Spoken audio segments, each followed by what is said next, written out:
Welcome to Plant Sapiens. So ഇന്നത്തെ ക്ലാസ്സിൽ നമ്മൾ എടുക്കുന്നത് പ്ലാന്റ് ഗ്രോത്ത് റെഗുലേറ്റേഴ്സ് എന്ന് പറയുന്ന ടോപ്പിക്കാണ്. ഈ ഒരു ക്ലാസ് തന്നെ എല്ലാ പ്ലാന്റ് ഗ്രോത്ത് റെഗുലേറ്റേഴ്സും അതിൻ്റെ സിന്തറ്റിക് ആൻഡ് നാച്ചുറൽ ആയിട്ടുള്ള ഫോംസും അതിൻ്റെ പ്രത്യേകതകൾ എന്തൊക്കെയാണെന്ന് സ്പെസിഫൈ ചെയ്തിട്ടാണ് എടുക്കുന്നത്. സെറ്റ് എക്സാമിന് പ്ലാന്റ് ഗ്രോത്തുമായിട്ട് റിലേറ്റ് ചെയ്തിട്ടുള്ള കുറേ ക്വസ്റ്റ്യൻ വന്നിട്ടുണ്ട്. HSST റിലേറ്റഡ് ആയിക്കോട്ടെ, +2 മുതൽ ബേസ് തൊട്ട് നമുക്ക് പഠിക്കേണ്ട ഒരു ടോപ്പിക്കാണ് പ്ലാന്റ് ഗ്രോത്ത് റെഗുലേറ്റേഴ്സ്. സോ നമുക്ക് എന്താണെന്ന് നോക്കാം. അതിനു മുന്നേ ആദ്യമായിട്ടാണ് ഈ ചാനൽ കാണുന്നതെങ്കിൽ ചാനൽ ഒന്ന് സബ്സ്ക്രൈബ് ചെയ്യുക. പ്ലാന്റ് സാപ്പിയൻസ് ഇഷ്ടപ്പെട്ടെങ്കിൽ ലൈക്ക് ചെയ്യുക, കമൻറ്റ് ചെയ്യുക. സോ നമുക്ക് ക്ലാസ്സിലോട്ട് പോവാം. എന്താണ് പ്ലാന്റ് ഗ്രോത്ത് റെഗുലേറ്റേഴ്സ്? സോ അതിനൊരു ഡെഫിനിഷൻ കൊടുക്കുകയാണെങ്കിൽ plant growth regulators are chemical substances that act as an internal signal. അല്ലേ, അപ്പം നമ്മൾ കേട്ടിട്ടുണ്ടാവും ഹോർമോൺസ് അല്ലെങ്കിൽ എന്താ എൻസൈംസ് എന്നൊക്കെ കേട്ടിട്ടുണ്ടാവും അല്ലേ. അപ്പോൾ ഈ ഒരു എൻസൈമും ഹോർമോണും അത് രണ്ടും എൻസൈംസും പ്ലാന്റ് ഗ്രോത്ത് റെഗുലേറ്റേഴ്സ് അത് രണ്ടും വേറെ വേറെ ആയിട്ടുള്ള കാര്യങ്ങൾ. അല്ലെങ്കിൽ ന്യൂട്രിയൻസ് എന്ന് കേട്ടിട്ടുണ്ടോ അല്ലേ. ന്യൂട്രിയൻസ് എന്ന് പറയുന്നത് നമുക്ക് പ്ലാന്റിന് അത്യാവശ്യമായിട്ടുള്ള കാര്യമാണ്. പക്ഷേങ്കിൽ ഈ ന്യൂട്രിയൻസ് എന്താ, നമുക്ക് എക്സ്റ്റേണലി അവർക്ക് കിട്ടേണ്ട ഒരു സാധനമാണ്. ന്യൂട്രിയൻസ് നമ്മൾ എക്സ്റ്റേണലി കൊടുക്കേണ്ട സാധനമാണ്. പക്ഷേങ്കിൽ പ്ലാന്റ് ഗ്രോത്ത് റെഗുലേറ്റേഴ്സ് എന്ന് പറയുമ്പോൾ ഇന്റേണലി അവരുടെ ഉള്ളിൽ തന്നെ പ്രൊഡ്യൂസ് ചെയ്യുന്നതാണ്. ഇന്റേണൽ ആയിട്ടുള്ള സിഗ്നൽസ് ആണ് വിത്തിൻ പ്ലാന്റ്. എന്തിനു വേണ്ടിയിട്ടാ?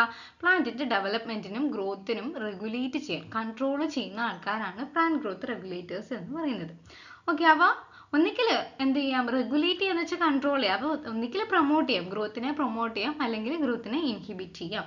അത് ഓരോ റെഗുലേറ്റേഴ്സ് അനുസരിച്ചിട്ട് സ്പെസിഫിക് ആയിട്ട് അതിൻ്റെ ആ ഒരു റെസ്പോൺസ് മാറിക്കൊണ്ടേയിരിക്കും. സോ ഇത്രയാണ് എന്താണ് പ്ലാന്റ് ഗ്രോത്ത് റെഗുലേറ്റേഴ്സ് എന്നുള്ള ഓവറോൾ ഒരു ഇൻട്രൊഡക്ഷൻ എന്ന് പറയുന്നത്.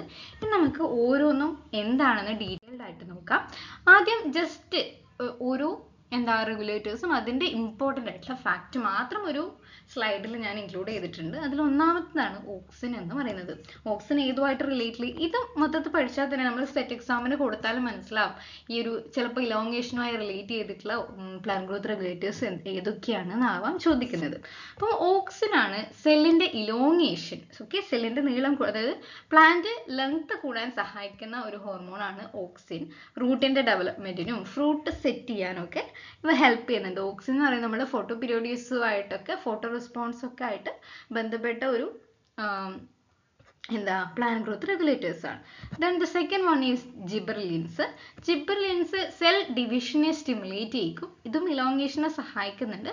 പക്ഷേങ്കിൽ ഇതെന്താ, സീഡിന്റെ ജെർമിനേഷൻ ആണ് കൂടുതൽ പങ്കുവഹിക്കുന്നത്. സീഡ് ഡോർമെൻസി ബ്രേക്ക് ചെയ്യും. സ്റ്റെമ്മ് ഗ്രോത്ത് ആണ്, അത് ലെങ്ത് കൂടാനും സഹായിക്കുന്നുണ്ട്. ലാറ്ററൽ ഗ്രോത്തിനും ജിബെർലിൻസ് ഹെൽപ്പ് ചെയ്യുന്നുണ്ട്. Then cytokinin promote cell division. Leaf senescence delay ചെയ്യും, അതായത് ലീഫ് കൊഴിഞ്ഞു പോകുന്നത് ഡിലേ ചെയ്യും. സ്റ്റിമുലേറ്റ് ബഡ് ഡെവലപ്മെന്റുമായിട്ട് റിലേറ്റ് ചെയ്തിട്ടുണ്ട്. ദെൻ എത്തിലീൻ എന്ന് പറയുന്നത് ഫ്രൂട്ട് റൈപ്പനിങ് ആണ് കേട്ടോ. പഴങ്ങളൊക്കെ ഒരുമിച്ച് പാകം ചെയ്യാൻ, പാകമാകണമെങ്കിൽ, പഴുക്കണമെങ്കിൽ മാർക്കറ്റിലൊക്കെ ഉപയോഗിക്കുന്ന ഒരു പ്ലാന്റ് ഗ്രോത്ത് റെഗുലേറ്റേഴ്സ് ആണ് സിന്തറ്റിക് ആയിട്ടുള്ള എത്തിലീൻ എന്നൊക്കെ പറയുന്നത്. ലീവ്സ് അബ്സെഷനും ഫ്ലവർ ബിൽറ്റിങ്ങും ഒക്കെ റിലേറ്റ് ചെയ്തിട്ടുണ്ട്. ദെൻ ലാസ്റ്റ് വണ്ണാണ് അബ്സെസിക് ആസിഡ്. ഡോർമെൻസി ഇൻഡ്യൂസ് ചെയ്യാണ് ചെയ്യുക. ഓക്കെ, സി ഡോർമെൻസി കൂട്ടും. ലീഫിൻ്റെയും ഫ്രൂട്ടിൻ്റെയും കൊഴിയലിന് കാരണമാകും, പ്രൊമോട്ട് ചെയ്യാണ് ചെയ്യുക. സ്ട്രെസ് റെസ്പോൺസിന് കൂടുതലായിട്ട് ഇൻവോൾവ് ചെയ്തിട്ടുള്ള നമ്മുടെ അബ്സെസിക് ആസിഡാണ്. ഇനി ഓരോന്നും ഡീറ്റെയിൽഡ് ആയിട്ട് അതിൻ്റെ സ്ട്രക്ചർ എങ്ങനെയാണ്, അതിൻ്റെ ടൈപ്പ് എങ്ങനെയാണെന്നൊക്കെ പഠിക്കാം. ഫസ്റ്റ് വൺ ഓക്സിൻ ആണ്. ഓക്സിൻ എന്ന് പറയുന്നത് ഗ്രോത്തിൻ്റെയും ഡെവലപ്മെൻറ്റിനെയും, cell division, cell elongation, root, shoot, growth, ഫോട്ടോട്രോപ്പിസവും ഗ്രാവിട്രോപ്പിസവും. അതായത് ഫോട്ടോട്രോപ്പിസം എന്ന് പറയുന്നത് അതിൻ്റെ ഒരു ഇമേജാണ് ഇവിടെ കൊടുത്തേക്കുന്നത്. ഇപ്പം ഓക്സിൻ എന്ന് പറയുന്നത് ടിപ്പിലാണ്, ഇലോങ്ങേഷൻ അല്ല. അപ്പോൾ ടിപ്പിലാണ് ഓക്സിൻ്റെ അളവ് കൂടുതലുള്ളത്. അപ്പോൾ എവിടെയാണോ സൺലൈറ്റ് കൂടുതലായിട്ട് വളരുന്നത് അവിടെ ഓക്സിൻ്റെ അളവ് കൂടുതലായിരിക്കും. ലൈറ്റ് എന്നിട്ട് ആ ഒരു സൺലൈറ്റ് എങ്ങോട്ടേക്കാണോ ഉള്ളത് അങ്ങോട്ടേക്ക് പോകും. ആ ഒരു വളർച്ച അങ്ങോട്ടേക്കാണ് എന്ത് ചെയ്യുക, നമ്മുടെ സ്റ്റെമ്മ് വളഞ്ഞ് ഗ്രോ ചെയ്യുക. അപ്പോൾ അവിടെ എന്താണ്, ഈ ഒരു പോർഷനിലായിരിക്കും ഓക്സിൻ്റെ അളവ് കൂടുതൽ. Auxin collect on the shady സൈഡിൽ കൂടുമ്പോൾ അവിടെ ഒരു വളവ് വരും. ഓക്കെ, അതാണ് ഫോട്ടോട്രോപ്പിസം എന്നൊക്കെ പറയുന്നത്. നമുക്ക് എന്താണ് ഓക്സിൻ്റെ പ്രത്യേകതകൾ നോക്കാം. ഇത് ഫസ്റ്റ് ഒബ്സർവ് ചെയ്തത് ചാൾസ് ഡാർവിനും അവരുടെ സണ്ണായിട്ടുള്ള ഫ്രാൻസിസ് ഡാർവിനും കൂടിയാണ് ഓക്സിൻ ഫസ്റ്റ് ഒബ്സർവ് ചെയ്തത്. പക്ഷെ ഇത് ആദ്യമായിട്ട് ഐസൊലേറ്റ് ചെയ്തെടുത്തത് ഓട്ട് സീഡ്ലിങ്ങിന്റെ കൊളിയോപ്റ്റൈലിന്റെ ടിപ്പിൽ നിന്നാണ്. എൻഡോസ്പേമിലുള്ള സീഡിന്റെ സ്ട്രക്ചർ ആയിട്ടുള്ള കൊളിയോപ്റ്റൈലിന്റെ ടിപ്പിൽ നിന്നാണ് ഇത് ഓക്സിൻ ആദ്യമായിട്ട് ഐസൊലേറ്റ് ചെയ്തത്. FW വെൻറ്റി എന്ന് പറയുന്ന സയന്റിസ്റ്റ് ആണ്. ഓക്കെ, ഇവ എന്തിനൊക്കെയാ സഹായിക്കുന്നത്? സെൽ ഗ്രോത്ത്, പിന്നെ റൂട്ടിങ്, എപ്പിക്കൽ ഡോമിനൻസ്. ഒപ്പിക്കൽ ഡോമിനൻസ് എന്ന് വെച്ചാൽ ഇതാണ്, ഈ ഒരു എപ്പിക്കൽ പോർഷനിലാണ് ലെങ്ത് കൂടുന്നത്. ഓക്കെ, അപ്പോൾ അവിടെയാണ് ഓക്സിൻ്റെ അളവ് കൂടുതൽ ഉണ്ടാകുക. ഫ്രൂട്ട് ഡെവലപ്മെന്റിനും ടിഷ്യൂ കൾച്ചറിനൊക്കെ ഓക്സിൻ, സിന്തറ്റിക് ആയിട്ടുള്ള ഓക്സിൻസ് യൂസ് ചെയ്യുന്നുണ്ട്. ടിഷ്യൂ കൾച്ചറിൽ അത് ടിഷ്യൂ സെൽ ഡിവിഷനൊക്കെ നടക്കാൻ വേണ്ടിയിട്ട്, സെൽ ഗ്രോത്ത് ഒക്കെ നടക്കാൻ വേണ്ടിയിട്ട്. ദെൻ അതർ ഗ്രോത്തുമായിട്ട്, അതായത് ജിബർലിൻസും സൈറ്റോകൈനിനും ഒക്കെ ആയിട്ട് ഓക്സിന് ഇന്ററാക്ഷൻ നടത്തുന്നുണ്ട്. ഇനി ടൈപ്പ് ഓഫ് ഓക്സിൻസ് ആണ് പഠിക്കാനുള്ളത്. ഓക്സിൻ നാച്ചുറൽ ആയിട്ട് കാണുന്നതാണ് IAAയും IBAയും. ഇതിന്റെ ഫുൾ ഫോം പഠിച്ചു വെക്കുക. ഇൻഡോൾ 3 അസറ്റിക് ആസിഡും ഇൻഡോൾ 3 ബ്യൂട്ടൈറിക് ആസിഡാണ് നാച്ചുറൽ ആയിട്ട് കാണുന്ന രണ്ടാൾക്കാർ. ഇതാണ് ഇൻഡോൾ ഓക്സിൻ. IAA എന്ന് പറയുന്ന ഓക്സിന്റെ ഫോമാണ് C10H9NO2. ദെൻ സിന്തറ്റിക് ആയിട്ട് ഉണ്ടാക്കുന്ന ആളാണ്, സിന്തറ്റിക് ഓക്സിൻ ആണ് 2,4-D എന്ന് പറയുന്നത്. അതുകൂടാതെ NAA നാഫ്തലിൻ അസറ്റിക് ആസിഡ് ഉണ്ട്. ഓക്കെ, സ്ട്രക്ചർ ഒന്ന് നോക്കി വെച്ചേക്കാം. ഇതാണ് ഓക്സിൻ.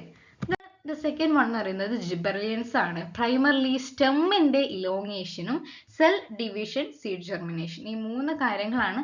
അതുകൂടാതെ ഫ്ലവറിങ്ങിലും ബഡ് ഡോർമെൻസി ബ്രേക്ക് ചെയ്യാനൊക്കെ സഹായിക്കുന്നുണ്ട്. മെയിൻലി സെൽ ഡിവിഷൻ ആണ്. മറ്റേത് സെൽ ഗ്രോത്ത് ആണെങ്കിൽ ഇവിടെ സെൽ ഡിവിഷൻ. ഓക്സിൻ ടിപ്പിലായിരിക്കും കൂടുതൽ കാണാം.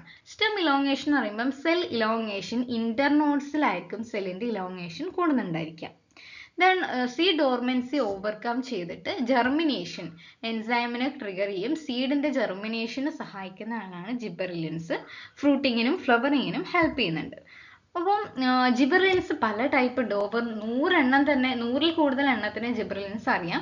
അതിന് ഓരോ പേര് നമ്മൾ എക്സെട്ര അങ്ങനെ GA1, GO2, GO3 എക്സെട്ര എന്നൊക്കെ പറഞ്ഞ് വിളിക്കും. അതിൽ GA3 ആണ് ജിബെറിലിക് ആസിഡ് എന്ന് പറയുന്നത് കൂടുതലായിട്ട് കാണുന്നത്. സോ ഇതാണ് GA3 gibberellic acid, gibberellin A1, ENT gibberellin, ENT kaurene, അങ്ങനെ പല തരത്തിലുള്ള ഗിബെറിലിൻസ് കാണുന്നുണ്ട്. ഓക്കെ, എക്സാമ്പിൾസ് ഒന്ന് നോക്കി വെച്ചേക്കുക. മെയിൻ ആയിട്ട് ഇത് പറയുമ്പം സ്റ്റെം ഇലോങ്ങേഷനും സീഡിന്റെ ജെർമിനേഷനും ആണ് ജിബെറിലിൻസ്. ഓക്കെ, ദെൻ നെക്സ്റ്റ് വൺ ആണ് സൈറ്റോകൈനിൻ. സൈറ്റോകൈനിൻ എന്ന് പറയുന്നത് സെൽ ഡിവിഷൻ, സൈറ്റോകൈനസിസ് ഹെൽപ്പ് ചെയ്യുന്ന ആളാണ്. സൈറ്റോകൈനിൻ എന്ന് പറയുന്നത് വേരിയസ് ഗ്രോത്ത് പ്രോസസ്സിന് ഹെൽപ്പ് ചെയ്യുന്നുണ്ട്. ഓക്കെ, അപ്പോൾ ഒന്ന് സെൽ ഡിവിഷനും ഡിഫറൻഷിയേഷനും ഹെൽപ്പ് ചെയ്യുന്നുണ്ട്. എപ്പിക്കൽ ഡോമിനൻസിന് ഹെൽപ്പ് ചെയ്യുന്ന ആളായിരുന്നു ഓക്സിൻ. പക്ഷെ ആ ഒരു എപ്പിക്കൽ ഡോമിനൻസിനെ, അതായത് മുകളിലോട്ടുള്ള ലെങ്ത്തിനെ ഇൻഹിബിറ്റ് ചെയ്യുന്ന, ബ്രേക്ക് ചെയ്യുന്ന ആളാണ് സൈറ്റോകൈനിൻ. എന്നിട്ട് ലാറ്ററൽ ഗ്രോത്ത്, വിഡ്ത്ത് കൂടാൻ വേണ്ടിയിട്ട് സഹായിക്കുന്ന ആളാണ് സൈറ്റോകൈനിൻ. ഓക്കെ, ലെങ്ത് കൂടണമെങ്കിൽ ഓക്സിൻ, തടി കൂടണമെങ്കിൽ സൈറ്റോകൈനിൻ. ദെൻ ഏജിങ് ഡിലേ ചെയ്യിക്കും. അതായത് പ്ലാന്റ്സ് ഏജ് ആവുന്നത് നേരം വൈകാൻ വേണ്ടിയിട്ട്, കുറേ കഴിഞ്ഞിട്ട് ഏജ് ആക്കാൻ വേണ്ടിയിട്ട് സൈറ്റോകൈനിൻ ഹെൽപ്പ് ചെയ്യുന്നുണ്ട്. അതിന് നമ്മളൊരു പേര് പറയും, റിച്ച്മോണ്ട് ലാങ് എഫക്റ്റ് എന്നാണ് പറയുക. അപ്പോൾ ചില എക്സാമിന് ചോദിക്കാം റിച്ച്മോണ്ട് ലാങ് എഫക്റ്റുമായിട്ട് റിലേറ്റ് ചെയ്തിട്ടുള്ള പ്ലാന്റ് ഗ്രോത്ത് ഹോർമോൺസ് ഏതാണെന്നൊക്കെ. നമ്മൾ എഴുതി വെക്കണം സൈറ്റോകൈനിൻ. ദെൻ ഷൂട്ട് ആൻഡ് ഗ്രോത്തിന്റെ റെഗുലേറ്റ് ചെയ്യുന്നുണ്ട്. ന്യൂട്രിയൻസ്, ഓർഗൻസിൽ, അത് വളർന്നുകൊണ്ടിരിക്കുന്ന ഓർഗൻസ് ഉണ്ടാവുമല്ലോ, ആ ഓർഗൻസിന്റെ ന്യൂട്രിയൻസിന്റെ മൊബിലൈസേഷനെ കൊണ്ട് കൊടുക്കാൻ വേണ്ടിയിട്ട് ഹെൽപ്പ് ചെയ്യുന്നുണ്ട്. സീഡ് ഡോർമെൻസിനെ ബ്രേക്ക് ചെയ്യും, അതായത് സീഡ് ജെർമിനേഷനും ഇത് ഇൻഡ്യൂസ് ചെയ്യുന്നുണ്ട്. സ്ട്രെസ് റെസ്പോൺസുമായിട്ട് റിലേറ്റ് ചെയ്തതാണ്. മെയിൻലി എന്താ പറയേണ്ടത്, ഇത് ബ്രേക്ക് എപ്പിക്കൽ ഡോമിനൻസ് ആണ്, സെൽ ഡിവിഷനെ സഹായിക്കുന്നുണ്ട്, സൈറ്റോകൈനസിസ്. Okay, then 2 ടൈപ്പാണുള്ളത്. നാച്ചുറലി നമ്മൾ പ്ലാന്റ്സിൽ മെയിൻ ആയിട്ട് കാണുന്ന ഒന്ന് സിയാറ്റിൻ ആണ്. പിന്നെ ഐസോപെന്റനൈൽ അഡെനിൻ, IP എന്ന് പറയും. ഓക്കെ, അതിന്റെ സിയാറ്റിന്റെ പിക്ചറാണ് ഇവിടെ കൊടുത്തേക്കുന്നത്. സിന്തറ്റിക് ആയിട്ട് നമ്മൾ കൾച്ചറിൽ ഇത് ഉണ്ടാക്കുന്നതാണ് ഒന്ന് കൈനറ്റിൻ ബാപ്പ്, 6 ബെൻസൈൽ അമിനോ പ്യൂരിൻ. പിന്നെ ഉള്ളത് ടിഡിയാസുറോൺ എന്ന് പറയും, TDS എന്നെല്ലാം പറയുന്നത്. ഈ ഒരു എക്സാമ്പിൾ എന്തായാലും പഠിച്ചു വെക്കണം കേട്ടോ. ബാപ്പ് ഏതാണ് അല്ലെങ്കിൽ TDS ഏതാണെന്നൊക്കെ ചോദിക്കാം. കൈനറ്റിന്റെ പിക്ചറാണ് കൂടുതൽ കൊടുത്തേക്കുന്നത്. ഇതിൽ സിയാറ്റിനും കൈനറ്റിനും ആണ് കോമൺ ആയിട്ട് കാണുന്നത്. ഇതാണ് സൈറ്റോകൈനിൻ എന്ന് പറയുന്നത്. Next one ethylene. അപ്പോൾ എത്തിലീൻ എന്ന് പറയുമ്പം എത്തിഫോൺ എന്ന് പറയുന്ന ഒരു നമ്മൾ കൃത്രിമമായിട്ട് ഉണ്ടാക്കിയ ഒരു എത്തിലീൻ അടങ്ങിയിട്ടുള്ള സബ്സ്റ്റൻസ് ആണ് എത്തിഫോൺ എന്ന് പറയുന്നത്. അപ്പോൾ ഇത് ഡിസ്കവർ ചെയ്തത് സ്കൂഗ് ആൻഡ് മില്ലർ എന്ന് പറയുന്ന സയന്റിസ്റ്റ് ആണ്. അപ്പോൾ ഇതൊരു ബോത്ത് പ്രൊമോട്ടർ ആയിട്ടും ഇൻഹിബിറ്റർ ആയിട്ടും ആക്ട് ചെയ്യും. ഇപ്പം ബാക്കി എല്ലാം പറഞ്ഞതും അധികവും പ്രൊമോട്ടേഴ്സ് ആണ്. പക്ഷെ എപ്പിക്കൽ ഡോമിനൻസിനെ ഇൻഹിബിറ്റ് ചെയ്യുന്നത് മാത്രമാണ് സൈറ്റോകൈനിൻ. അപ്പോൾ എത്തിലീൻ എന്ന് പറയുമ്പോൾ രണ്ടായിട്ടും ആക്ട് ചെയ്യുന്നുണ്ട്. ഒന്ന് പ്രൊമോട്ട് ചെയ്യുന്നത് എങ്ങനെയാ, റൂട്ട് ഹെയറിന്റെ ഫോർമേഷനും ഫ്രൂട്ട് പെട്ടെന്ന് പഴങ്ങളൊക്കെ ഒരുമിച്ച് പഴുക്കാൻ സഹായിക്കുന്നത് എത്തിലീനാണ്.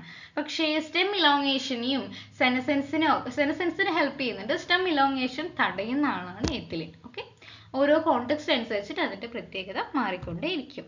അപ്പോൾ ഫ്രൂട്ട് റൈപ്പനിങ്ങിന് സഹായിക്കുന്നു. സെനസെൻസ് അതായത് ലീഫ് കൊഴിഞ്ഞു പോകാൻ വേണ്ടി സഹായിക്കും. സീഡ് ജെർമിനേഷന് സഹായിക്കും. റൂട്ടിന്റെയും ഷൂട്ടിന്റെയും ഗ്രോത്തിന്. ഫ്ലവറിംഗ് ഒക്കെ, അത് ഒരുമിച്ച് പൂക്കൾ ഫ്ലവർ ചെയ്യാൻ നമ്മൾ ഈ കൈതച്ചക്ക പാടങ്ങളിലൊക്കെ ഒരുമിച്ച് ഫ്ലവറിംഗ് ഉണ്ടായാലേ മാർക്കറ്റ് ചെയ്യാൻ ഒരുമിച്ച് പൈനാപ്പിൾ കിട്ടുള്ളൂ അല്ലേ. അപ്പോൾ ഒരുമിച്ച് ഫ്ലവറിംഗ് നടക്കാനും ഒരുമിച്ച് ഫ്രൂട്ടിങ് നടക്കണമെങ്കിലൊക്കെ എത്തിലീനാണ് നമ്മൾ യൂസ് ചെയ്യുന്നത്. പിന്നെ സ്ട്രെസ് ഹോർമോൺ ആയിട്ടും ഹെൽപ്പ് ചെയ്യുന്നുണ്ട്. അപ്പോൾ ഈ ഒരു എത്തിലീൻ്റെ സിന്തസൈസ് ചെയ്യുന്നത് നാച്ചുറലി നമ്മൾ എത്തിലീൻ ഉണ്ടാകുന്നുണ്ടെങ്കിലും സിന്തറ്റിക്കലി എത്തിലീൻ സിന്തസൈസ് ചെയ്യുന്നത് മെഥിയോണൈൻ എന്ന് പറയുന്ന മോളിക്യൂൾസിൽ നിന്നാണ്. അപ്പോൾ മെഥിയോണൈൻ ആദ്യം എന്ത് ചെയ്യും, സാം ആയിട്ട് കൺവേർട്ട് ചെയ്യും. സാം എന്ന് വെച്ചാൽ എസ് അഡിനോസൈൽ മെഥിയോണൈൻ ആണ്. അപ്പോൾ ഈ ഒരു സാമിനെ എന്തായിട്ട് എന്നിട്ട് കൺവേർട്ട് ചെയ്യും, ACC 1 അമിനോസൈക്ലോപ്രൊപ്പൈൻ 1 കാർബോക്സിലിക് ആസിഡ് ആയിട്ടും കൺവേർട്ട് ചെയ്യും. അങ്ങനെ കൺവേർട്ട് ചെയ്യുന്ന എൻസൈം ഏതാണ്, ACC സിന്തേസ് എന്ന് പറയുന്ന എൻസൈം ആണ്. ലാസ്റ്റ് ACC ഓക്സിഡൈസ് എന്ന് പറയുന്ന എൻസൈമിന്റെ പ്രസൻസിൽ അത് എത്തിലിൻ ആയിട്ട് കൺവേർട്ട് ചെയ്യും. ഓക്കെ, എത്തിലിന്റെ പ്രിപ്പറേഷൻ മെയിനായിട്ട് ചോദിക്കുന്നത് കൊണ്ടാണ് ഞാൻ അതിന്റെ മാത്രം പ്രിപ്പറേഷൻ ഒന്ന് ആഡ് ചെയ്തിട്ടുള്ളത്. അപ്പോൾ എത്തിലിന്റെ എക്സാമ്പിൾ ആണ് എത്തിഫോൺ എന്ന് പറയുന്നത്. ലാസ്റ്റ് വണ്ണാണ് അബ്സിസിക് ആസിഡ്. അബ്സിഷന് സഹായിക്കുക. എന്താണ് അബ്സിഷൻ, കൊഴിയുന്നത് അല്ലെ, കൊഴിഞ്ഞു പോകുന്നതിനാണ് അബ്സിഷൻ എന്ന് പറയുന്നത്. അപ്പം മെയിൻലി അതൊരു ഇൻഹിബിറ്റർ ആയിട്ട് ആക്ട് ചെയ്യുന്നതാണ്. അപ്പോൾ ഇൻഹിബിറ്റർ മെയിൻലി നമ്മൾ പഠിച്ചത് ഒന്ന് എത്തിലീനും ഒന്ന് അബ്സിസിക് ആസിഡ് ആണ്. കീ റെഗുലേറ്റേഴ്സ്, സ്ട്രെസ് റെസ്പോൺസ്, നമ്മൾ സ്ട്രെസ്സുമായിട്ട് റിലേറ്റ് ചെയ്താണല്ലോ. സ്ട്രെസ് കൂടുമ്പോഴാണ് പ്ലാന്റ്സ് കൊഴിയുന്നതൊക്കെ സ്ട്രെസ്സുമായി റിലേറ്റ് ചെയ്തത്. അപ്പോൾ സ്ട്രെസ്സിന് കീ റെഗുലേറ്റേഴ്സ് എന്ന് പറയുന്നത് അബ്സിസിക് ആസിഡ് ആണ്. പ്ലാന്റ് കൊഴിയാനാകുമ്പോൾ വേസ്റ്റ് മെറ്റീരിയൽ ഒക്കെ കൂടുമ്പോൾ അവിടെ അബ്സിസിക് ആസിഡ് അടിഞ്ഞു കൂടിയിട്ടാണ് പ്ലാന്റ് കൊഴിയുന്നത്. ഓക്കെ, ഡ്രോട്ടുമായിട്ടും അല്ലെങ്കിൽ ഉപ്പ് സലൈനിറ്റി ആയിട്ടും കോൾഡുമായിട്ടും ഒക്കെ സ്ട്രെസ് കോപ്പ് ചെയ്യാൻ വേണ്ടിയിട്ട് അബ്സിസിക് ആസിഡ്. അപ്പോൾ സ്ട്രെസ്സുമായിട്ട് കൂടുതൽ റിലേറ്റ് ചെയ്ത ഹോർമോൺ എന്ന് പറയുന്നത് അബ്സിസിക് ആസിഡ് തന്നെയാണ്. ഇതിൻ്റെ കീ ഫംഗ്ഷൻ ഒന്ന് സ്റ്റൊമാറ്റോക്ലോസിയം, അതായത് സ്ട്രെസ്സുമായി റിലേറ്റ് ചെയ്തിട്ട് ഇപ്പോൾ ട്രാൻസ്പിറേഷൻ്റെ റേറ്റ് കൂടുതലാണെങ്കിൽ ട്രാൻസ്പിറേഷൻ കുറക്കാൻ വേണ്ടിയിട്ട് സ്റ്റൊമാറ്റോക്ലോസ് ചെയ്യാൻ സഹായിക്കുന്ന ആളാണ് abscisic acid. Seed dormancy promote ചെയ്യുകയാണ് ചെയ്യുക, അതായത് ജെർമിനേഷൻ തടയും. സ്ട്രെസ് ടോളറൻസിന് സഹായിക്കുന്നുണ്ട്. ഗ്രോത്ത് ഇൻഹിബിഷൻ ആണ്. ഇല കൊഴിയുക അബ്സിഷന് സഹായിക്കും. അതുകൂടാണ്ട് ജീൻ റെഗുലേഷനുമായിട്ടും റിലേഷൻ ഉണ്ട്. അപ്പം stress hormone mainly abscisic acid ആണ്. Okay, abscisic acid interact with other plant hormones, ജിബറലിനുമായിട്ടും ഓക്സിനായിട്ടും ഒക്കെ ഇത് interact ചെയ്യുന്നുണ്ട്. It often exhibit an antagonistic relationship with the growth promoting hormones like gibberellin. അതായത് ഒരു ആന്റഗോണിസ്റ്റിക് എന്ന് വെച്ചാൽ എന്താ, എതിരായിട്ടുള്ള പ്രവർത്തനമാണ് അല്ലേ.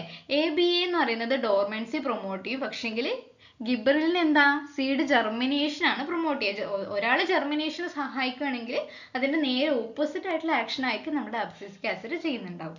സോ ഇത്രയാണ് അബ്സിസിക് ആസിഡ്. അപ്പോൾ എല്ലാ പ്ലാന്റ് ഗ്രോത്ത് ഹോർമോൺസും അതിൻ്റെ പ്രത്യേകമായിട്ടുള്ള ഫംഗ്ഷനും സ്പെസിഫൈ ചെയ്ത് പറഞ്ഞിട്ടുണ്ട്. അപ്പോൾ ഇത്രയേ ഉള്ളൂ, നന്നായിട്ട് പഠിക്കാം. Thank you.